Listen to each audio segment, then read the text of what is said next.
I'd heard her voice before I ever saw her. Not in conversation, but humming through the paper-thin walls at night. Low, steady, a kind of sound you didn't forget. My neighbor. Apartment 4B. The first time I met her in person, she was standing at her door in a robe, hair half tied up, holding a bag of groceries like she had forgotten she was carrying it. I froze. She looked at me, eyes sharp but soft, the kind of gaze that makes you stand straighter without meaning to. She was older, much older than me, but I couldn't look away. Hi, I managed too quick. She tilted her head. You're the new one. Not a question, just a fact. I nodded, awkward, fumbling for keys that were already in the lock. She didn't smile, not exactly, but her lips pressed together like she was fighting the thought of one. Then she slipped inside, groceries and all, and the hallway was silent again. That was weeks ago. Since then, it's been the same routine. We pass each other in the stairwell, or I catch her unlocking her mailbox at the same time as me. She always looks collected, even when she isn't, like the world hasn't noticed she's tired, but I have. And me? I overcompensate. Talk too fast, laugh too hard, try to fill in the silence she leaves hanging between us. Tonight is different. I'm leaning against my counter, the hum of the fridge filling the kitchen, when I hear the knock. Sharp, 3 taps, nothing polite about it. I open the door, and there she is, 4B. No robe this time. A sweater, dark and loose, sleeves pushed up to her elbows. Her hair is still damp, curling at her neck. She doesn't look at me right away. Instead, she glances down the hallway as if to check no one else is around. I could hear you last night, she says. Her voice is steady, but I catch the smallest pause before the last word. She crosses her arms, but it looks more like a shield than confidence. My stomach tightens. She's talking about the late-night guitar, the half-whispered words I sang into the quiet without realizing how thin these walls really were. I should be embarrassed. I should apologize. But the way she's standing there, not angry, not amused, just waiting, pulls something reckless out of me. Then you know how I feel, I reply. It slips out faster than I think it, and once it's there, I can't take it back. Her eyes lift to mine. A flicker, confusion, maybe surprise, and then something else I can't name. She doesn't laugh. She doesn't look away. She just stands there in the doorway, like the air between us has suddenly turned heavier. The silence stretches, thick enough that I can hear my own heartbeat. I realize I'm gripping the edge of the doorframe too tightly, my knuckles pale. I try to ease my hand, but it's too late. She's already noticed. Her gaze flickers down, then back up, holding me in place. You shouldn't, she begins, then stops. Her lips part as if she's about to try again, but no words come. Instead, she exhales through her nose, slow, deliberate, and her shoulders shift like she's fighting herself. And then, before either of us can fill the silence, the buzzer to her apartment goes off. A harsh, metallic sound echoing through the hall. Someone at her door. She turns her head sharply toward the noise, but not before I catch the smallest trace of something raw on her face. Not anger, not dismissal, something closer to a question she hasn't asked yet. She takes a step back. Her voice trails off. And just like that, she's gone, footsteps soft against the hall carpet. I stay at the doorway, the words I didn't say caught in my throat, watching her door close with a quiet click. The hallway was quiet again, but my chest wasn't. I stood there too long, staring at the closed door across from mine, until the fridge's hum in my kitchen pulled me back. That night, I didn't touch the guitar. The next morning, I saw her outside, standing by her car. The hood was propped up, her hand braced against the metal, a frown etched between her brows. She was in jeans and a pale shirt rolled at the sleeves, practical, unbothered by how the early sun caught strands of silver in her hair. Battery? I asked, before I could think better. She glanced over her shoulder, surprised. Or alternator. Either way, it won't start. I moved closer, careful not to crowd. Mind if I look? Her mouth tilted, not a smile, not exactly, but an allowance. I fiddled with cables I didn't fully understand, more for something to do than to fix anything. She leaned against the side of the car, arms folded.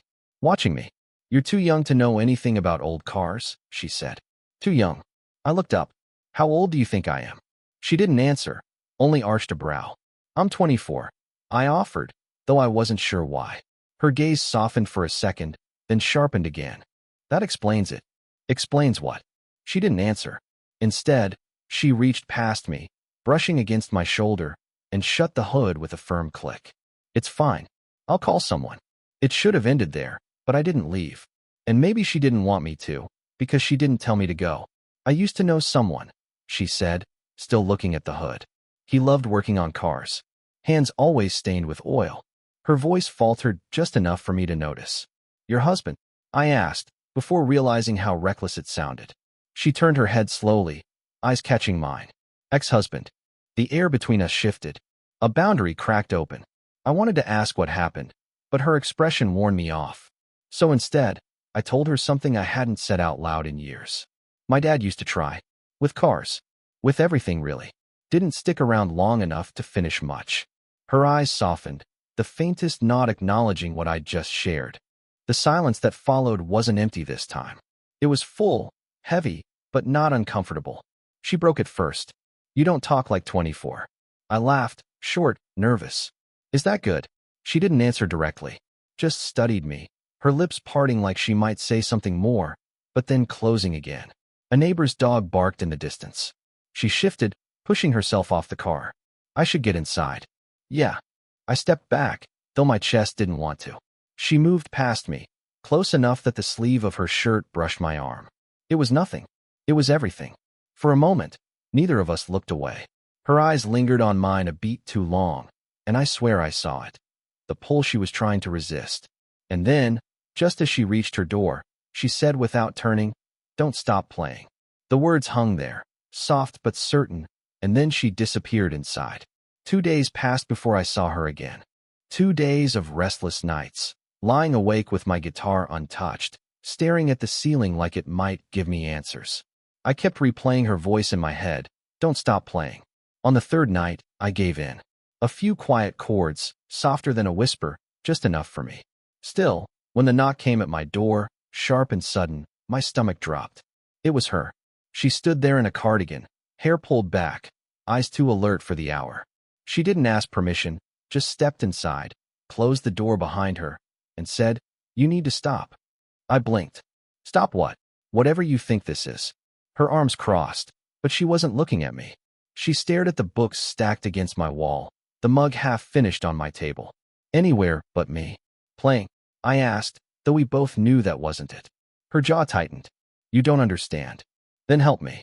The words came out rougher than I intended. That made her look at me. Really look. Something flickered in her eyes.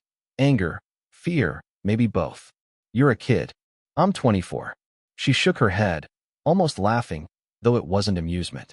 That's exactly the problem. I wanted to argue. I wanted to tell her I wasn't a kid, not when I'd lived on my own since 19, not when I knew what it was to leave pieces of yourself behind. But before I could say any of it, there was another knock. Not at my door. Hers. Both of us froze. Through the thin walls, a man's voice carried. Low, steady. "Mara? You in there?" Her body went rigid. She mouthed "Don't" at me, then slipped back into the hall before I could stop her. I stood there, half hidden by the crack of my door, listening. "It's late," she said to him, her voice even, practiced. "Wanted to check on you. Thought maybe your car broke down again." "I'm fine," she answered quickly. Too quickly. The silence that followed pressed against my chest. Whoever he was, he didn't leave right away. When he finally did, his footsteps heavy down the stairs, she leaned against her door, hand braced against the frame. For a second, I thought she might come back. But she didn't. The next morning, I found her on the stairs. Coffee in hand, hair loose around her shoulders, eyes tired. She didn't speak, so I did. "Was that my ex?" she cut in. Her tone was clipped, final. But she didn't move past me. Not right away. She lingered, caught in the narrow space between us, her sleeve brushing mine. The heat of her coffee pressed close to my arm. I didn't breathe. Neither did she. For half a second, maybe longer, her gaze dropped to my mouth. And then she pulled back like she'd burned herself. "I can't," she whispered, almost too low to hear, before hurrying past me, leaving the faintest trace of her perfume behind.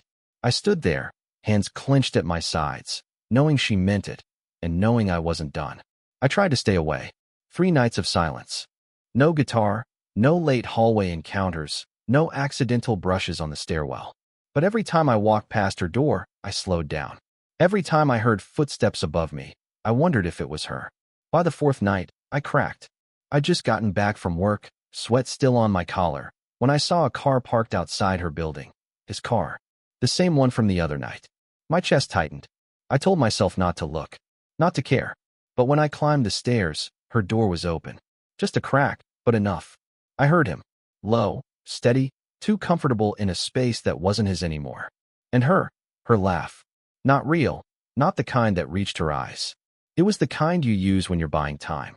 Before I could stop myself, I knocked. Hard. The talking stopped. A beat later, her ex filled the doorway, taller than me, frowning like he already hated me. Yeah, he asked. I swallowed, forcing my voice steady. Sorry. Wrong door. His eyes narrowed, sizing me up, but before he could press, Mara appeared behind him. It's fine, she said quickly. He's my neighbor. She wouldn't meet my eyes. I left before either of them could say more, but the image stayed with me. In her doorway, her standing just behind, pretending nothing was wrong. She came to my door the next night. No cardigan, no polite distance. Just jeans and a plain t-shirt, hair undone, eyes sharp. You can't do that, she said, pushing past me into my apartment. Do what? I asked, shutting the door behind her. Interfere. Her voice was clipped, but her hands betrayed her, restless, tugging at the hem of her shirt. I wasn't. Yes, you were. Her eyes flashed, but underneath, I saw it. The tremor in her jaw, the way her breath hitched. I don't like him near you, I said before I could stop myself. Her face froze. The words hung there, too heavy to take back. Her lips parted, ready to push me away, but no sound came. Instead, she looked at me, really looked, like she was searching for a lie, and when she didn't find one, something broke in her expression. You're making this complicated, she whispered. It already is, I whispered back. The silence that followed was louder than shouting. Her chest rose and fell unevenly.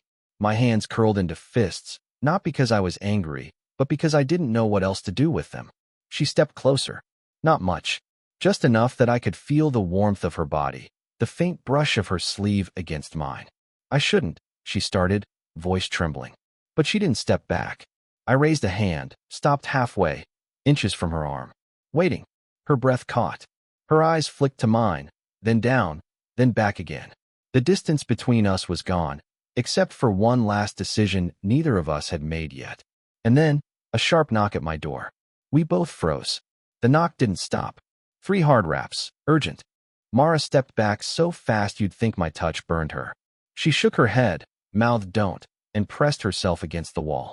I opened the door. It was my roommate. I'd forgotten he was even coming back tonight.